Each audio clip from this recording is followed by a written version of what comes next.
الحمد لله رب العالمين والصلاة والسلام على نبينا محمد وعلى آله وصحبه أجمعين أما بعد.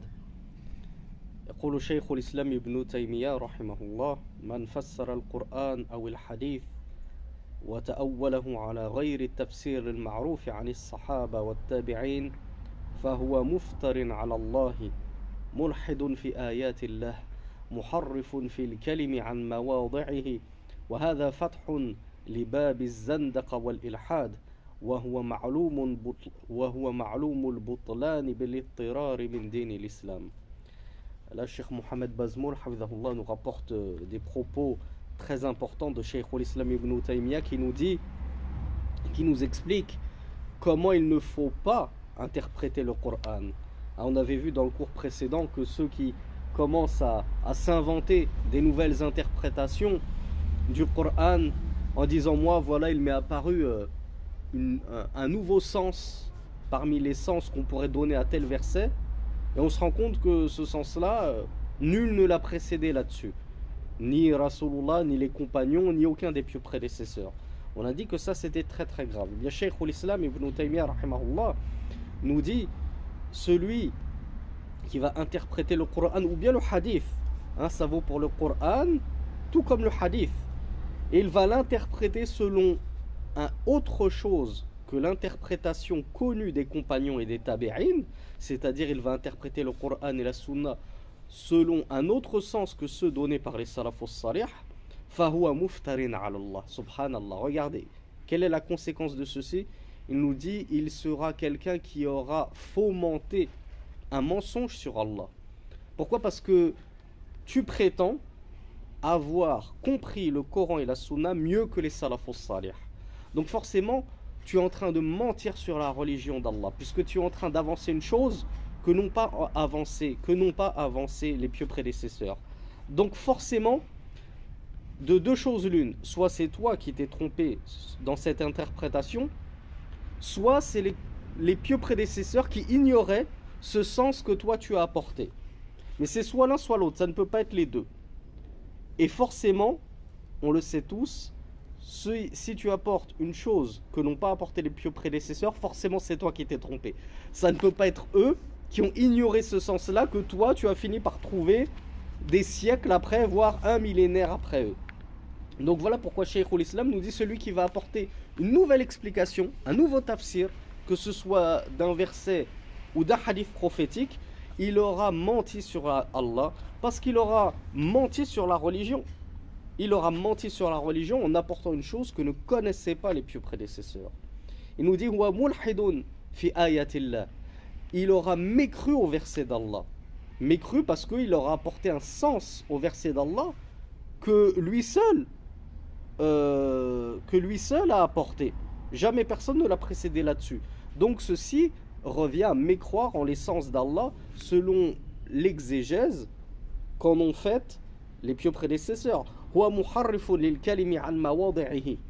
Il aura changé le sens des mots.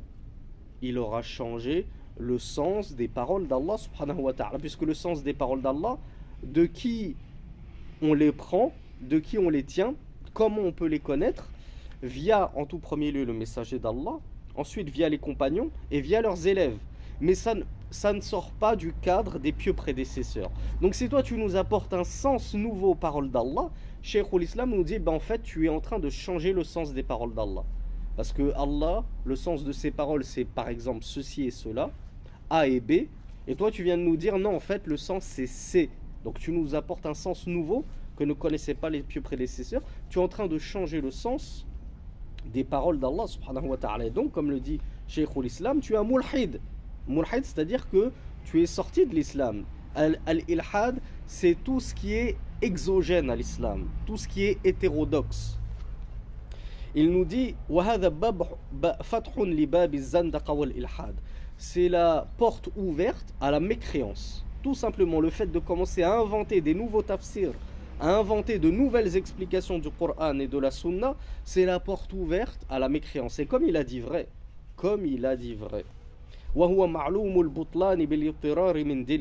ceci est connu de manière péremptoire en islam, que ceci est une porte à la mécréance, d'apporter des choses nouvelles sur lesquelles ne reposaient pas les pieux prédécesseurs. Donc Mohamed Bazmoul nous dit فليس لأحد أن يتأول الآية أو الحديث على معنى يخالف مخالفة تضاد المعنى الذي فسره به صحابة الرسول صلى الله عليه وعلى آله وسلم ورضوان الله عليهم. Cheikh Mohamed Bazmoul nous dit il ne convient à personne, il n'est permis à personne d'interpréter un verset ou un hadith selon un sens qui va contredire et s'opposer au sens qu'ont apporté les compagnons du messager d'Allah sallallahu alayhi wa alihi wa sallam. قال ابن رجب رحمه الله وفي زماننا قلت وفي زماننا أوكد. C'est-à-dire Cheikh Bazmoul nous dit وفي زماننا أوكد يعني أشد يتعين كتابة كلام أئمة السلف المقتدى بهم إلى زمن الشافعي وأحمد وإسحاق وأبي عبيد وليكن الإنسان على حذر مما حدث بعدهم. Alors je lis شيئا فشيئا pour que ce soit plus clair. L'imam Ibn Rajab rahmatullahi alayhi nous dit وفي زماننا de nos jours. L'imam Ibn Rajab, je vous rappelle que c'était les années 700, hein, c'était un élève d'Ibn al-Qayyim, d'Al-Dhahabi, et il me semble que c'était aussi l'élève de Cheikh al-Islam Ibn Taymiyyah. Donc c'était les années 700, fin des années 700, fin des années 700. Il nous dit Wafi Zamanina, déjà de son temps. Il nous dit, et Cheikh Bazmoul nous dit, et de nos temps à nous, c'est-à-dire en 2021, encore pire. Il nous dit, il convient, donc l'imam Ibn Rajab nous dit, et à notre époque, il convient d'écrire les propos des imams des pieux prédécesseurs, les imams des salafs, jusque au temps de l'imam Shafi'i, au temps de l'imam Ahmed, au temps de l'imam Ishaq ibn Rahaway. Donc l'imam Ahmed, l'imam Ishaq ibn Rahaway, c'était la génération juste après les pieux prédécesseurs. Ils n'ont pas fait partie des 3 premières générations. C'était la génération juste après. Mais c'est pour ça qu'Ibn Rajab nous dit il convient qu'on écrive les propos des pieux prédécesseurs et de ceux qui sont venus juste après eux, parce qu'eux aussi, ils ont quand même une grande importance. Hein, l'imam Ahmed, l'imam Ishaq ibn Rahaway, l'imam Abu Ubayd, l'imam Shafi'i, c'était pas n'importe qui. Donc même s'ils ne font pas partie des pieux prédécesseurs, ça reste quand même nos modèles, ça reste nos devanciers et nos précurseurs. Donc il nous dit convient qu'on écrive leurs paroles, car leurs paroles sont très éclairantes pour nous qui cherchons la guider. Et il convient que l'homme soit sur ses gardes quant à ce qui a été innové après eux. Ma hadatha ba'dahum.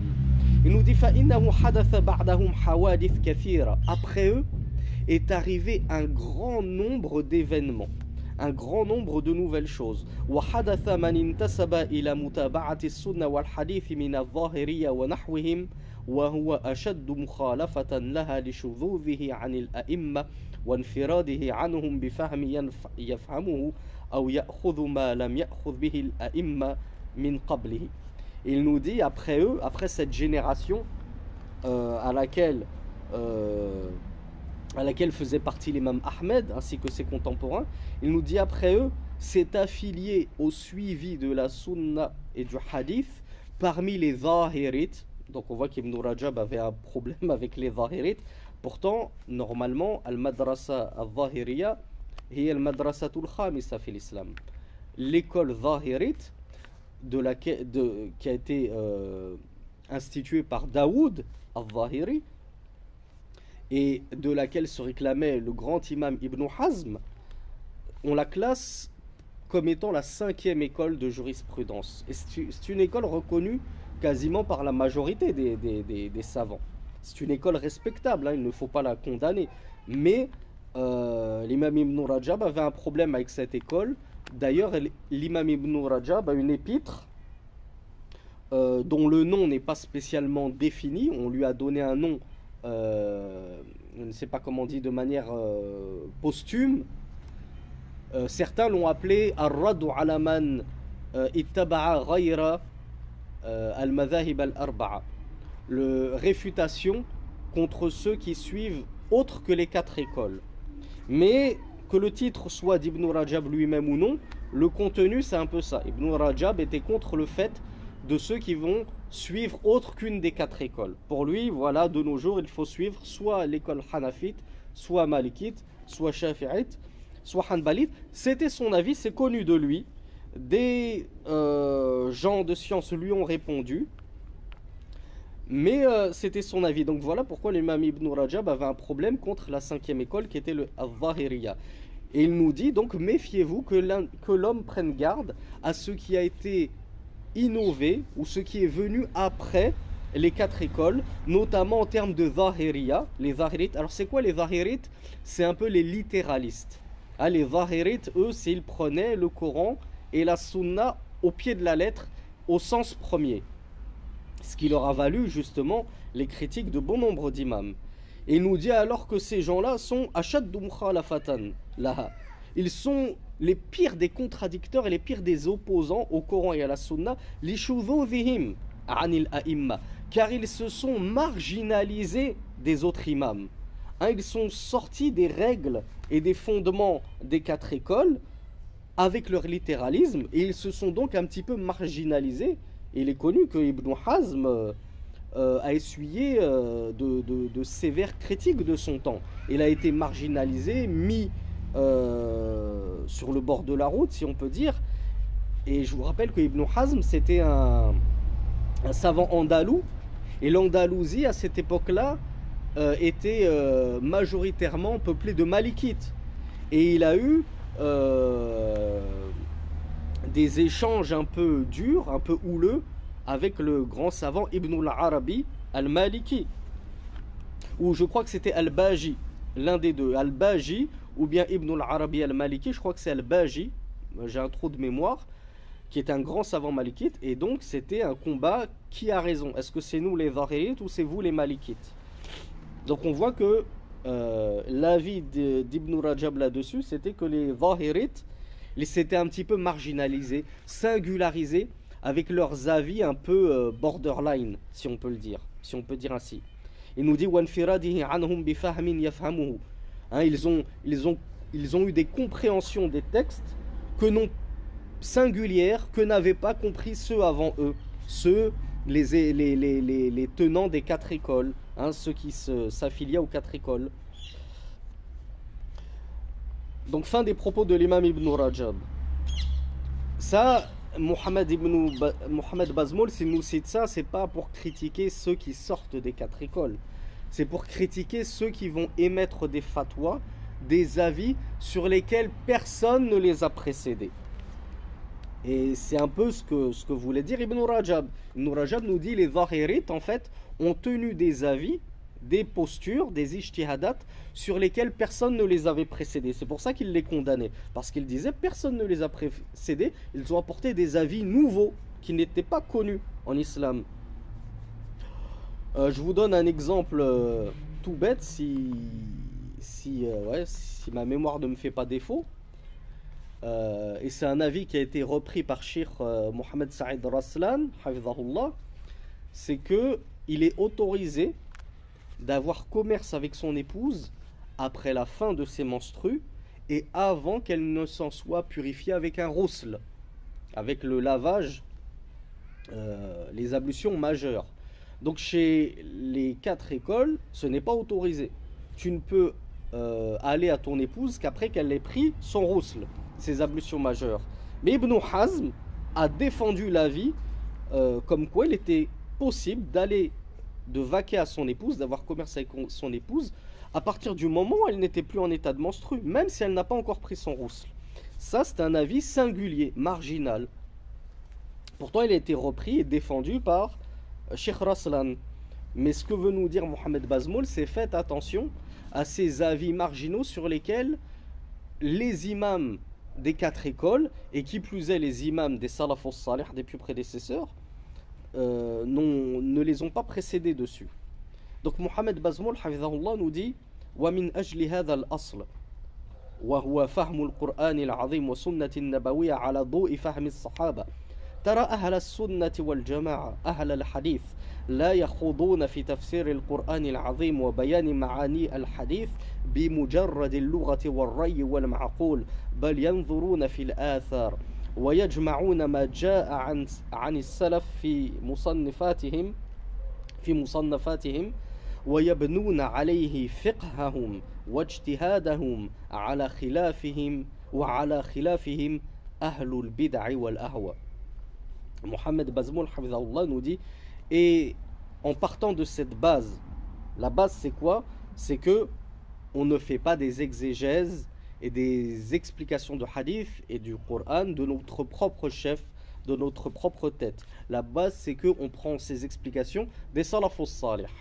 Il nous dit donc, et selon cette base, qui est le fait de comprendre le Coran et la Sunna à la lumière de la compréhension des compagnons, Ridwanullahi alayhim, tu trouveras que les gens de la Sunna et du groupe Ahlul Hadith, les gens du Hadith, ne s'aventurent pas à parler, à débattre, à discuter de l'exégèse coranique ou des sens du Hadith selon le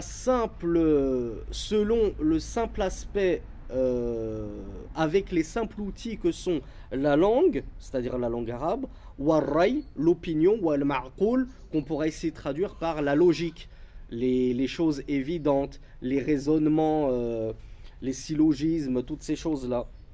On nous dit, mais plutôt, ils regardaient, c'est-à-dire les gens de la sunna et du groupe, les gens du hadith, pour faire les explications du Coran et de la sunna, ils regardaient dans al-athar. On a déjà expliqué ce que c'est qu'al-athar. J'espère que maintenant, vous avez compris ce que ça signifiait. Al-athar, c'est ce qui englobe tout ce qui est récit prophétique, récit des compagnons et de leurs élèves at-tabi'in. Et nous dit, ils regroupaient donc tout ce qui était venu des salafus salih, des pieux prédécesseurs, dans leurs ouvrages, ou dans les ouvrages qui s'évertuent à compiler toutes leurs paroles. Et ils basaient dessus leur compréhension et leurs ijtihad. Donc sur quoi les salafus salih, les grands imams, sur quoi les imams de Ahlus Sunnah wal Jama'a basent leur compréhension des sources scripturaires, le Coran et la Sunna? Sur quoi basent-ils leurs ijtihadat? Il nous dit sur ça, sur al-athar, les récits des pieux prédécesseurs, du messager d'Allah jusqu'aux élèves des compagnons. Ils ne les basent pas donc sur seulement la langue arabe. Moi, je vais expliquer ce verset coranique selon ce que la langue arabe implique de sens. Mais parfois, ce verset coranique ne veut pas dire ce que la langue arabe sous-entend. Parce que parfois, pour un mot dans la langue arabe, il y a même 10 sens. Mes professeurs me disaient que le mot lion est l'un des mots dans la langue arabe qui a le plus de synonymes. Pour dire lion, il y a je ne sais plus combien de synonymes, 50, 70, 100 mots qui désignent le lion.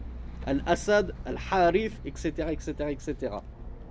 Donc, parfois, il ne suffit pas de se baser uniquement sur la langue arabe, uniquement sur la logique, les raisonnements, etc., pour pouvoir extraire le fiqh, la compréhension d'un verset ou d'un hadith. Mais le plus important, c'est de surtout se baser sur l'explication et les propos des pieux prédécesseurs. Et ça, c'était tariq al-a'imma a'immatis sunna wal jama'a. C'était ça la voie des imams de la sunna et du groupe. Et il nous dit, et à contrario, c'est-à-dire, et selon le contraire de cela, selon le contraire de cette méthodologie, cheminent les gens de l'innovation et des passions. Eux, pour expliquer le Coran, ils ne vont pas regarder les propos des salafus salih. Ils vont se dire, comme on l'a vu hier, moi, il me suffit de connaître la langue arabe, il me suffit de connaître du shi'r, de la poésie, de la littérature et tout, pour pouvoir faire ma propre exégèse du Coran. Et qui a fait cela de nos jours parmi les récents contemporains? Sayyid Qutb. Sayyid Qutb nous a fait son fi dhilal al-Qur'an, son exégèse du Coran. Et je vous rappelle que Sayyid Qutb n'était pas un savant. Jamais il n'a été un savant. C'était un adib. C'était un littéraire. C'était quelqu'un qui lisait, c'était un écrivain, mais ce n'était pas un savant. Donc il s'est aventuré à faire une exégèse du Coran avec son passif son CV, son cursus, qui n'est qu'un cursus de littéraire. Et donc forcément, il a apporté des calamités et des choses, des grandes mécréances qui font sortir de l'islam, comme des insultes, un mépris du prophète Moussa ou de certains compagnons du messager d'Allah sallallahu alayhi wa sallam. Et parmi ceux qui l'ont le plus réfuté et ceux qui l'ont le mieux réfuté, on trouve le Cheikh Rabi' al-Madkhali hafidhahullah. Ensuite, Cheikh Mohamed Bazmoul nous dit قال ابن تيمية رحمه الله وقد عدلت المرجئة في هذا الأصل يعني الإيمان عن بيان الكتاب والسنة وأقوال الصحابة والتابعين لهم بإحسان واعتمدوا على رأيهم وعلى ما تأولوه بفهمهم اللغة وهذه طريقة أهل البدع ولهذا كان الإمام أحمد يقول أكثر ما يخطئ الناس من جهة التأويل والقياس. Les propos ne sont pas finis, mais on va les traduire au fur et à mesure, Inch'Allah. Donc Ibn Taymiyyah rahmatullahi alayhi a dit, les Murji'a se sont écartés dans cette base, c'est-à-dire al-Iman. Ici, il parlait de al-Iman, la foi. Donc il nous dit, les Murji'a, les Murgistes, se sont, et je vous renvoie à notre explication de la Aqidah Tahawiyya pour vraiment bien comprendre ce que c'est que les Murgistes. Ibn Taymiyyah nous dit, ils se sont écartés, les Murgistes, dans le chapitre de Al-Iman, la foi. Ils se sont écartés du Coran et de la Sunna et des paroles des pieux prédécesseurs parmi les compagnons et leurs élèves. Et ils se sont plutôt basés, pour comprendre le chapitre de Al-Iman de la foi, ils se sont basés sur leur propre raisonnement, ar-ray, leurs propres opinions, leur propre intellect, et sur ce qu'ils ont interprété en fonction uniquement de la langue arabe. Pour interpréter, pour comprendre les textes, le Coran et la Sunna, pour les interpréter correctement, au lieu de se baser sur les récits des compagnons et de leurs suiveurs, ils se sont basés principalement sur la langue arabe, sur ar-ray, comme il a dit Ibn Taymiyyah, leur logique. Or, cela n'est que le chemin des gens de l'innovation. Ce n'est pas ainsi qu'on interprète nos sources, les sources scripturaires. Et il nous dit, et c'est pour cela que l'imam Ahmed disait, ceux qui se sont le plus trompés parmi les gens, c'est-à-dire dans la compréhension des textes, dans la compréhension du Coran et de la Sunna, se sont trompés à cause du ta'wil et du qiyas. Ils se sont trompés à cause de l'interprétation et de l'analogie. Parce qu'ils ont voulu interpréter à leur sauce, interpréter selon seulement la base littéraire des textes, en fonction de la langue arabe, ou en fonction des qiyas. Moi je compare ceci avec cela, et au fil des textes, au fil des paroles des compagnons, au fil des paroles des tabi'in, au fil même des paroles de Rasulullah lui-même, eh bien l'imam Ahmed nous dit ça, c'est la plus grande porte à l'erreur. La meilleure façon de se tromper dans la religion, c'est de dire, comme je vous l'ai cité comme exemple dans un cours précédent, la logique c'est que pour faire le masr, l'essuyage sur les bottines, la logique c'est que on essuie au-dessus des bottines et non pas en dessous, la semelle. Puisque, on essuie en dessous de la semelle et non pas au-dessus. Puisque ce qui est en contact avec le sol, c'est la semelle, c'est ce qu'il y a sous la chaussure. Donc c'est ça qui mérite d'être essuyé et nettoyé. Donc en se basant uniquement sur la logique, uniquement sur la langue arabe, ben ça c'est la porte ouverte à l'erreur. Pourquoi? Parce que c'est une grande erreur que de faire ces ablutions et d'essuyer sous la semelle. Non, tu dois essuyer sur le chausson, sur le coup de pied, au-dessus de la chaussure. ولهذا نجد المعتزلة والمرجئة والرافضة وغيرهم من أهل البدع يفسرون القرآن برأيهم ومعقولهم وما تأولوه من اللغة ولهذا تجدهم لا يعتمدون على أحاديث النبي والصحابة والتابعين وأئمة المسلمين فلا يعتمدون على السنة ولا على إجماع السلف وآثارهم وإنما يعتمدون على العقل واللغة. Donc Cheikh l'Islam se répète un petit peu, il nous dit, et c'est pour ça que tu trouveras que les Mu'tazilites ainsi que les Murji'a, ainsi que les Rafida. Les Rafida, c'est quoi en gros? C'est les chiites. Et autres que parmi les gens de l'innovation, interprètent le Coran selon leur simple intellect, selon leur simple esprit, selon leur logique, leurs opinions. Et ce qu'ils ont déduit de la simple langue arabe. Ils se basent uniquement sur ça, la langue arabe et la logique. Il nous dit, et c'est pour ça que tu les trouveras, qu'ils ne se basent pas sur les propos du messager d'Allah, sallallahu alayhi wa sallam, les hadiths, ni sur les propos des compagnons et des tabi'in et des imams des musulmans. Ils se moquent éperdument des sources scripturaires, des textes, an-nusus. Eux, c'est juste la langue arabe et ma logique. Et je fais des comparaisons, et je fais des logiques, et j'émets mes propres opinions. Il nous dit, ils ne se basent donc ni sur la sunna, ni sur le ijma' des salaf, même le consensus, ça ne les intéresse pas. À partir du moment où leur logique leur dit c'est pas possible qu'Allah il ait un pied et une main, sinon ça veut dire qu'Allah c'est un homme, c'est un être humain, ma logique refuse ça, quand bien même les compagnons étaient unanimes sur le fait qu'on affirme les noms et attributs d'Allah, eux ils rejettent l'unanimité des compagnons. Il nous dit innama ya'tamiduna 'ala al-'aqli wal-lugha. Ils ne se basaient, les gens de la bid'a, les gens de l'innovation, et à leur tête les mu'tazilites et les murji'a et les rafida, les chiites, ils ne se basent que sur la langue et sur la réflexion, l'intellect, l'esprit.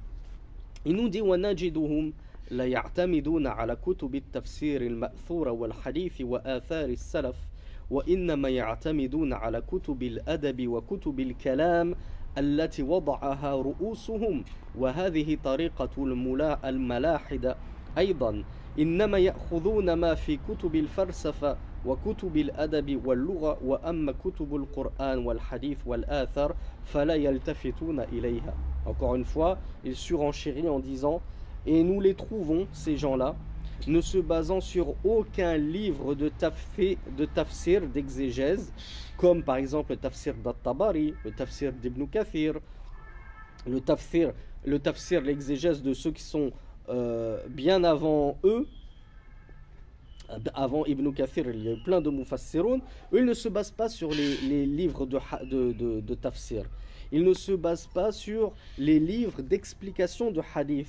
Tu vas prendre le sharh de l'imam al-Nawawi sur le Sahih Muslim, tu vas prendre le sharh d'Ibn Hajar al-Asqalani sur Sahih al-Bukhari, etc. Eux, les gens de la bid'a ne vont pas se baser dessus pour comprendre et interpréter le Coran et la Sunna.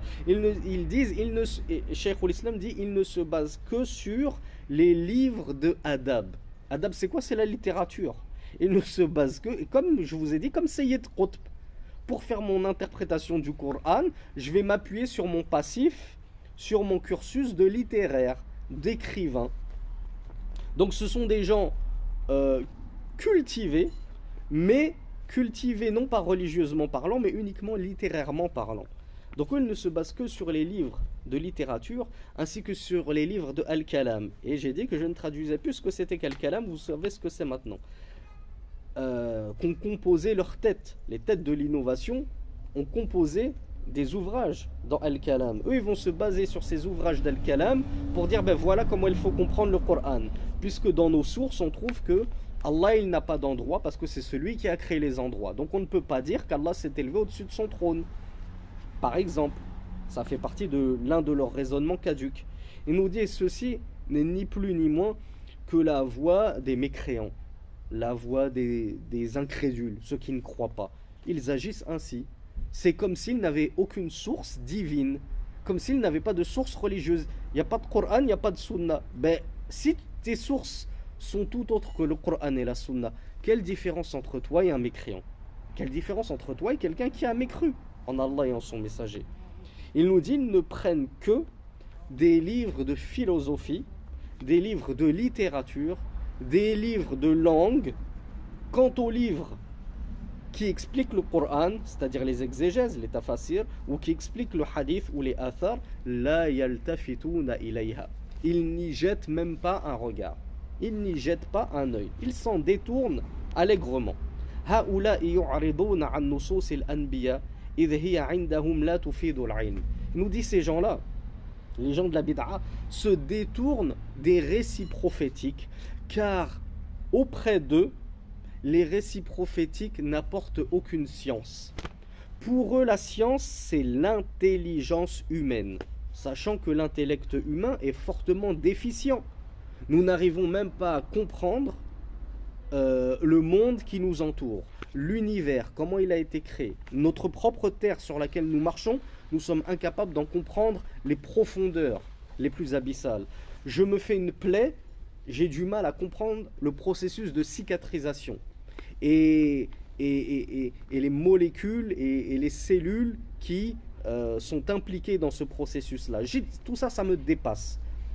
Mais eux, ils ne se basent que justement sur leur intellect, malgré qu'il soit déficient, et ils disent le blabla des prophètes, ça c'est pas de la science. Donc ils rejettent cela. وَأُولَئِكَ يَتَأَوَّلُونَ الْقُرْآنَ بِرَأْيِهِمْ وَفَهْمِهِمْ بِلَا آثَارٍ عَنِ النَّبِيِّ وَأَصْحَابِهِ وَقَدْ ذَكَرْنَا كَلَامَ أَحْمَدَ وَغَيْرِهِ فِي إِنْكَارِ هَذَا وَجَعَلَهُ طَرِيقَةَ أَهْلِ الْبِدَعِ. Fin des propos d'Ibn Taymiyyah. Donc Ibn Taymiyyah nous dit, ces gens-là interprètent le Coran selon leur avis, leur opinion, selon leur compréhension, sans athar, sans récit du messager d'Allah et de ses compagnons. Comment voulez-vous qu'ils aient juste? Comment voulez-vous qu'ils cheminent sur la guidée si ils se détournent complètement de l'explication du messager d'Allah? Ils pensent comprendre mieux le Coran avec leur intellect en se basant uniquement sur la langue arabe que le messager d'Allah, ses compagnons, les salafus salih. C'est pas possible. C'est pour ça que Cheikh al-Islam nous dit, nous avons déjà évoqué les propos de l'imam Ahmed ainsi qu'autres que lui sur leur réprobation de cet agissement-là, de cette méthodologie-là, et leur qualification de cette méthodologie comme étant la voie des gens de la bid'a. Cette méthodologie, le fait d'interpréter le Coran uniquement selon la base de la langue arabe ou selon la logique, comme le font les gens de la bid'a, comme ils le font eux, c'est la méthodologie des gens de la bid'a, de l'innovation. Ensuite, Cheikh Mohamed Bazmoul nous dit قلت قال أحمد بن حنبل رحمة الله عليه إياك أن تتكلم في مسألة ليس لك فيها إمام. Et ça, Cheikh Al-Albani rahimahullah nous a beaucoup éduqué dessus. Il a beaucoup éduqué ses fidèles dessus.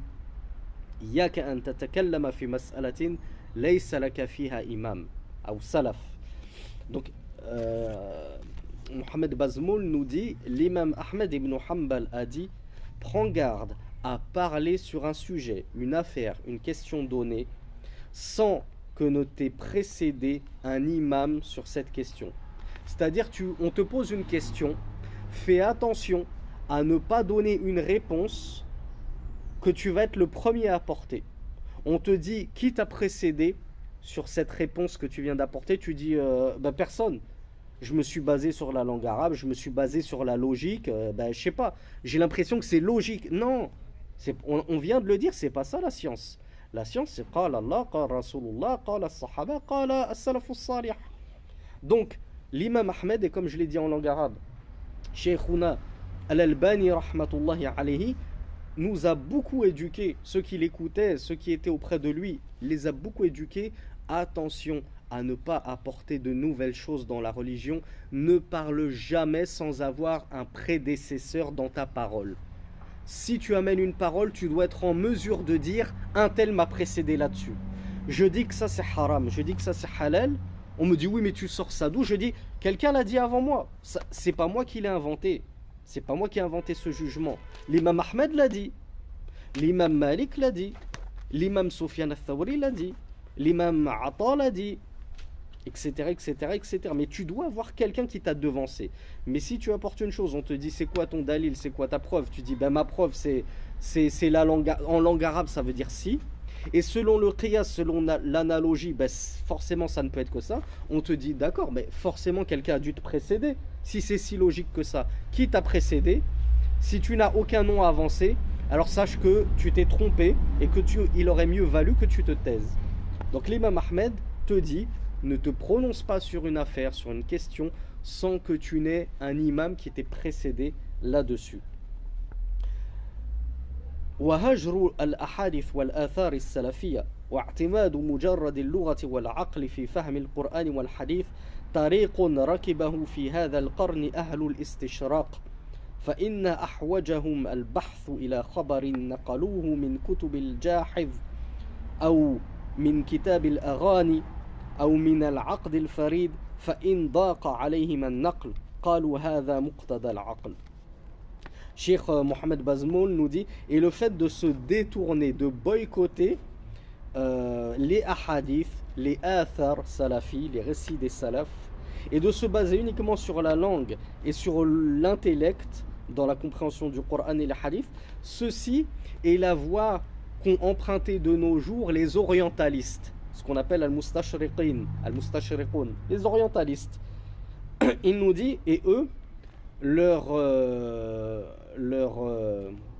leitmotiv ou leur voie, c'est de chercher dans les livres de Al-Jahid, dans les livres de philosophie, jusque dans les livres de Arani, des livres de chant, et dans Al-Aqd al-Farid, des livres de philosophie de comptoir qui n'ont rien à voir avec l'islam. Ce sont des orientalistes. C'est ça leur voie. Nous, on ne s'appuie pas sur les exégèses coraniques, sur les explications de hadith. On se base sur des livres de littérature, des chants, des poèmes, des livres philosophiques, etc.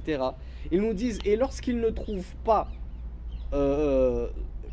leurs besoins dans ces livres-là, alors ils apportent une réponse forcément fausse en disant « Hada muqtada al-aql ». Ça, c'est ce qu'implique notre raison. Ce qu'implique la logique, c'est que ce soit comme ci et comme ça. Ils ne jettent même pas un seul regard dans les livres de tafsir, dans les livres d'explication de hadith, dans les propos des pieux prédécesseurs.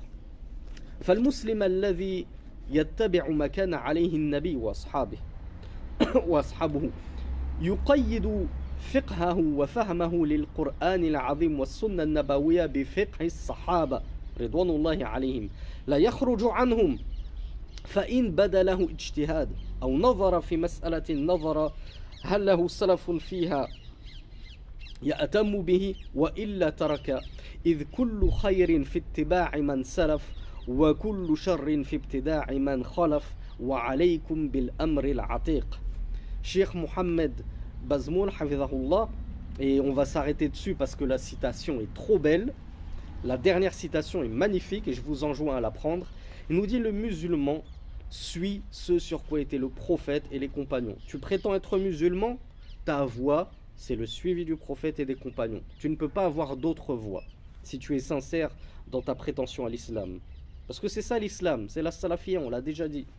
Il nous dit: yuqayyidu fiqhahu, il va limiter et restreindre sa compréhension, son fiqh, tout son fiqh, toute sa compréhension du Coran et de la Sunna, il va la limiter à la compréhension des Sahaba et il n'en sortira pas. Subhanallah. Et il y a des gens qui vont vous dire, c'est fréquent qu'on l'entend tristement, les gens qui vous disent: mais Allah ne vous a-t-il pas donné un cerveau pour réfléchir? Pourquoi est-ce que vous suivez comme des moutons les anciens, les vieux, les ancêtres, les aïeux? Vous n'avez pas un cerveau pour réfléchir par vous-même? Vous les imitez comme des moutons? Nous leur répondons: oui, nous sommes les moutons des salafus salih et nous en sommes fiers. Telle est notre plus grande fierté. Nous les suivons pas à pas, en pan par en pas. Nous suivons leurs traces sans en diverger.